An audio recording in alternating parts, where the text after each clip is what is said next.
Hi, my name is Brian with Ace Appliance in Toledo, Ohio, and welcome back to another quality video from ApplianceVideo.com. Alright, we're looking at a Maytag top-load washer, and the issue is that it will not drain the water out. So if we take a peek inside here, it's full of water. If we put it into a spin cycle here, where it should be draining the water out, what I notice is obviously it's not draining the water out. If we go ahead and bypass our light switch here, we can see that the basket is spinning,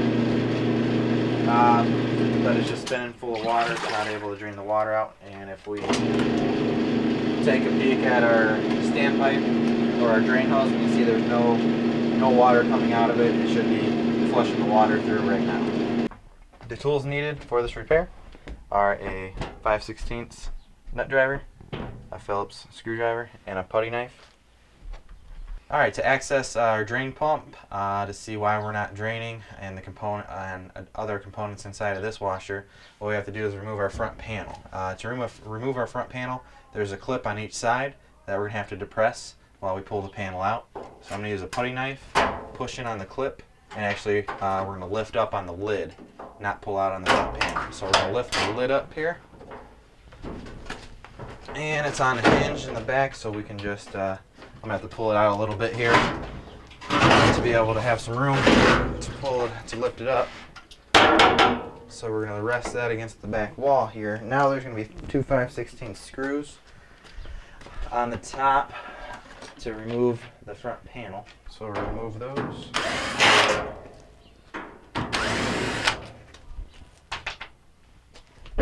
And now we can remove the front panel. The bottom of the panel has two holes in it, and there's two clips that attach to the frame that this front panel sits on. So we're just going to lift it off of those clips. Set that off to the side. Alright, and if we take a look at our pump on this model, it is a plastic housing pump. It's just a mechanical pump. It's not electrical. There's no wires to it, so it just goes with, it's just powered by the belt. The drive belt wraps around the shaft of the pump there. And the belt's actually underneath this unit.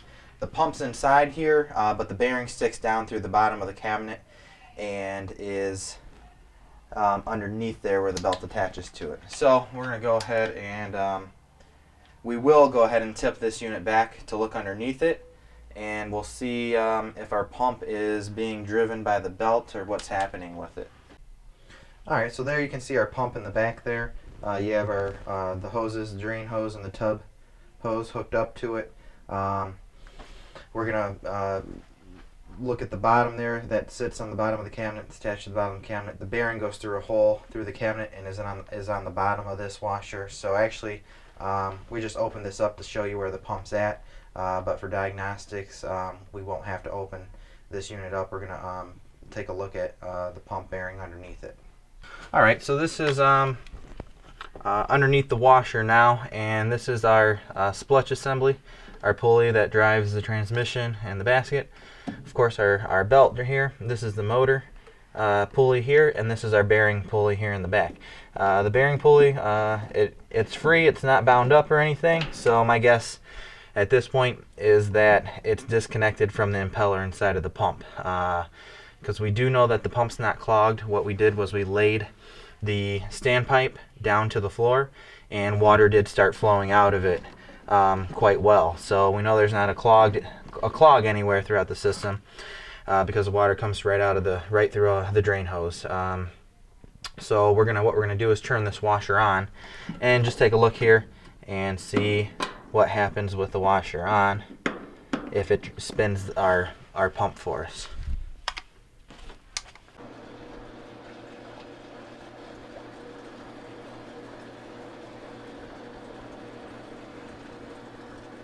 Alright, and you can see that the belt is pulling, the belt's spinning, and the bearing of the pump is rotating. So we know that the bearing is rotating and that there's not a clog. So with it not draining at this point, we know that we have a bad pump.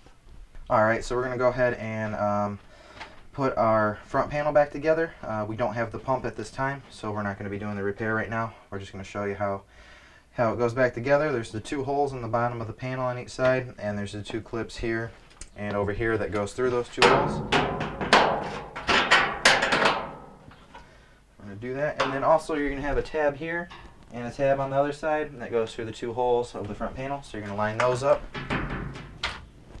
and put it back into place and reinsert our 2 5/16 screws.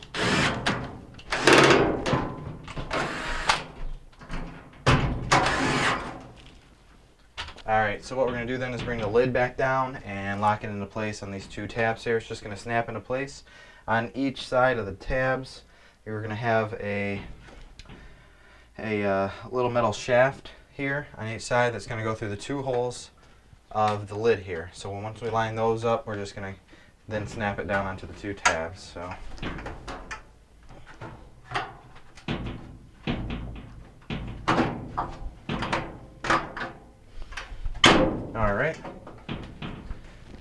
Alright, and that will complete our diagnostic video for diagnosing a bad drain pump on a Maytag top-load washer. Thank you for watching another quality video from ApplianceVideo.com.